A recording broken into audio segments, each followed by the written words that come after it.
Okay. Sawubona kunjani? Yebo sanibona siyaphila. Siyaphila. Wamukelekile Nyana Productions. Njengamanje siphethe omunye wabafundi, umfundi ophume isikole sakhe siphuma number 1 kule event ekadila esikhaweni. Uzizwa unjani njengoba usanda kuwina nje le trophy? Ngizizwa ngijabule kakhulu. Ngizwela amazwi okubonga. Yeah. Abafowethu abangisupportile. Yes. Sibonga nothisha abasupportile lento engeke. Yeah. Ngizwela amazwi ngempela. Kodwa ngijabule kakhulu noma kumdlalo wethu oqala. Yes. Kodwa sibonga kube isibonelo esihle kithi. Yeah. Futhi sigqugquzele. Okay.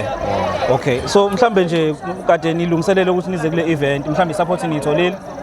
Sitholile support kakhulu. So mhlambe ngobheka nje indlela ensayihamba mhlambe leyo practice iyaniphazamisa esikoleni, yenza isimo senisibe njani? Ukuthi ngichaza nje kancane lapho. Ibingaphazamisi ngoba besithola isikhathi nge-break noma ama-sports noma uma kusuke kuphela. Okay. So uma ubheka kusukela niqalile mhlambe ingezo kuze kube manje bayanda abantu abayithandayo ingezo noma mhlambe abantu baya ngokuya bephuma kuyona ukuthi hayi bayibona ingekho right for nini enfunda nabesikoleni.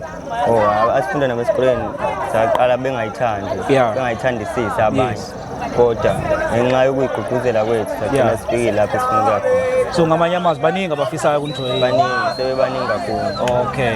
No, siyabonga kakhulu kwethu. Esithemba ukuthi othisha nabazogqugquzeleka ukuthi banike isikhathi esanele ukuthi nikwazi ukupractice.